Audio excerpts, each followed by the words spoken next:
오늘의 사연을 시작합니다. 안녕하세요. 저는 4살 아들을 둔 30대 평범한 유부남입니다. 저보다 2살 어리지만 한 번 이혼 아픔이 있는 아내와 2년 전에 결혼을 하였습니다. 그래서 4살 된 아들이 제 핏줄이 아니지만 정말 제 아들처럼 사랑하고 여느 가족 못지않게 행복한 일상을 꾸리며 살아가고 있었습니다. 아내의 영업 방식에 대해서 알기 전까지는 말입니다. 아내하고는 아는 지인의 소개로 처음 만나게 되었습니다. 처음 소개받을 때부터 이혼한 것도 혼자서 아이를 1명 키우는 것도 다 알고 소개받았습니다. 남들은 결혼도 한 번 안 한 제가 돌싱녀를 만난다고 했을 때 말도 많았고 이상한 시선들도 있었지만 아내와 만나고 알게 되면서 정말 이만큼 좋은 여자는 없겠다는 확신이 들었습니다. 그리고 아내의 말뿐이라서 의심해봐야 한다는 친구들의 조언도 있었지만 아내의 이혼에 대한 이야기를 듣고 나니 제가 더 감싸주고 지켜줘야겠다는 생각이 들었습니다.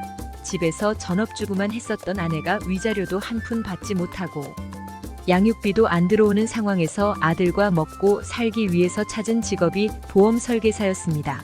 그때 당시에 중간중간 아이도 챙겨야 했기에 시간에 구애를 받지 않으면서도 경력이 없는 아내가 쉽게 도전할 수 있는 직업이 보험 설계사뿐이었다고 하였습니다. 사지멀쩡한데도 집에서 노는 사람도 많은데 뭐든지 열심히 도전한 아내가 멋있다고 생각했습니다. 하지만 현실을 냉혹했다고 합니다. 아무래도 모르는 보험 설계사를 찾아와서 보험을 가입하는 사람은 없었을 테니까요. 아는 지인들, 가족들 핸드폰에 있는 모든 연락처에 다 연락을 하였지만 보험을 많이 가입하지 못했다고 하였습니다. 그런데 지금은 보험왕급입니다. 매달 들어오는 수입도 저도 훨씬 많고 관리하는 고객도 많으며 일하는 시간에는 전화도 못할 정도 정말 바쁜 하루를 보내고 있습니다. 그러던 중 전염병 때문에 아들을 어린이집에 못 맡기게 되는 상황이 자주 발생하기 시작했습니다. 한두 번은 부모님께 부탁을 드렸지만 그것도 한계에 다다르게 되었고 아내와 상의한 끝에 제가 집에서 아이들 돌보기로 하였습니다. 상의하에 그만둔 회사였지만 가정 경제에 보탬이 되지 못한다는 것에 자존감도 많이 내려가기 시작했습니다. 지금도 잘하고 있는 아내였지만 작은 보탬이 되고 싶어서 제 지인들에게 보험 관련해서 연락을 돌리기 시작했습니다. 정말 친한 사람들이라 생각해서 연락을 한 것인데 보험을 들어주는 사람이 없었습니다. 보험 영업이라는 것이 정말 쉬운 것이 아니라고 느끼던 중 몇몇의 친구들이 제 소식을 들었는지 먼저 연락이 왔고 보험도 아내를 통해 들어주었습니다. 주말 평일 밤낮 구분 없이 고객님과 약속이 잡히면 나가야 하는 직업이었기에 중간중간 다툰 적도 많이 있습니다. 하지만 아내가 다 먹고 살려고 하는 것이라고 말하기에 제가 아무 말도 할 수 없었습니다. 그러던 어느 날 급하게 처형에게 전화를 받았습니다. 장모님께서 교통사고가 나셨는데 위독하다면서 빨리 병원으로 오라는 것이었습니다. 그러면서 제 아내가 연락이 안 된다고 찾아서 데리고 오라고 하셨습니다. 급하게 아들을 데리고 아내의 사무실로 찾아갔고 아침에 출근하면서 오늘은 사무실에서 늦게까지 밀린 일들을 하고 온다는 했었지만 사무실은 불이 다 꺼져 있었고 아내는 전화는 받지 않았습니다. 몇 번을 전화했는지 모르겠는데 아주 한참 만에 아내가 전화를 받았습니다. 저한테 짜증을 내면서 바쁜데 왜 자꾸 전화를 하냐며 소리를 치더군요. 어디냐고 묻는 제 말에 사무실에서 늦게까지 밀린 일 한다고 했던 거 기억 안 나냐며 화를 내었습니다. 지금 사무실 앞인데 불 다 꺼져 있다고 하니까 그 사무실이 아니고 다른 사무실이라며 횡설수설을 하는데 일단 제가 급하다며 어디냐고 계속 물었지만 말을 안 해주는 것이었습니다. 제 말을 들으려고 하지 않기에 아들이랑 먼저 병원으로 갈 테니 처형한테 전화해보라고 하고는 끊었습니다. 제가 병원에 도착하고 나서 한참 뒤에야 아내가 병원에 나타났습니다. 어디서 뭘 하고 왔는지 아내한테는 술 냄새와 담배 냄새가 엄청나게 났고 옷도 머리도 화장도 다 엉망이었습니다. 그날 장모님은 다행히도 수술이 잘 끝나고 고비를 넘기셨지만 저희 부부에게는 위기가 찾아오고 있었습니다. 집에 돌아오자마자 아내는 저에게 원망과 화를 내었습니다.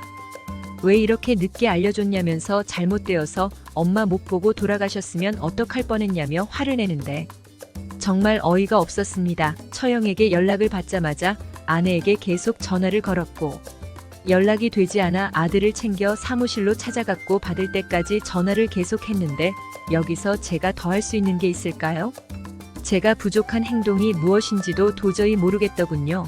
제가 조목조목 따지고 드니 아내는 술이 덜 깬 것인지 헛소리만 하길래 무시하고 있다가 아내 차는 어디 있냐고 물었더니 자는 척을 하였습니다. 정말 답답하고 이해가 안 되는 것들 투성에 다가 화도 많이 났지만 일단 많이 취해 있는 것 같아서 그날은 넘겼습니다. 다음 날 아침에도 당연히 집안 분위기는 냉랭했습니다. 아내 보고 아내 차 찾으려 같이 가자고 했더니 됐다며 혼자 가도 된다고 하였습니다. 그래도 오랜만에 낮에 온 가족이 다 같이 있는데 차 찾고 같이 점심 사 먹자며 같이 가자고 하였습니다. 그렇게 아내의 차를 찾으려 홍천까지 갔습니다. 전날 아내는 홍천에서 택시를 타고 온 것이었습니다. 정말 많은 것을 묻고 싶었지만 아들도 있기에 꾹꾹 참으며 차도 찾고 점심도 먹고 집으로 돌아왔습니다.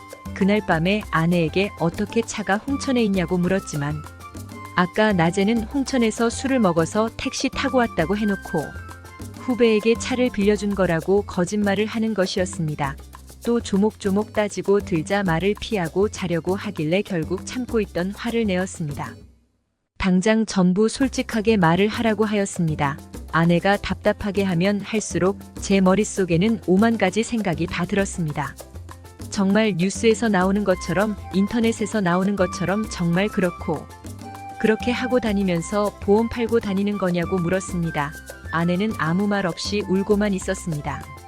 단 한 번도 이럴 거라고는 생각 못 했는데 엄청난 배신감과 자괴감이 몰려왔습니다. 아내가 그렇게 해서 번 돈으로 제가 먹고 입고 생활했다는 것이 정말 미칠 것 같았습니다. 아내에게 그런 짓들을 요구하고 보험을 가입한 사람들 중에 제가 연락해서 연결시켜준 제 지인들도 있었습니다.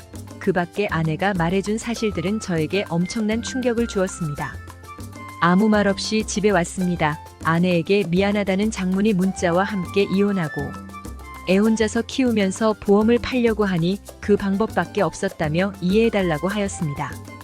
이제는 안 그러려고 해도 오래된 고객들이 다른 신규 계약 및 갱신을 빌미삼아 또 아내에게 그 짓을 요구하였고 아내는 응해줄 수밖에 없었다고 하였습니다. 게다가 기존 고객들에게 소개받아서 오는 신규 고객들도 대충 사실을 알고 오다 보니 안 해줄 수가 없었다고 하였습니다. 정상적인 방법으로 운영하려고 노력 중이라고 하지만 그 충격이 제 머릿속에서 사라지지 않습니다. 어떻게 하면 좋을까요? 가족을 위해 열심히 일한 아내를 이해해야 할까요? 오늘의 사연은 여기까지입니다. 구독과 좋아요, 알림 설정 부탁드립니다. 긴 글을 읽어주셔서 감사합니다. 구독과 좋아요 꼭 눌러주세요.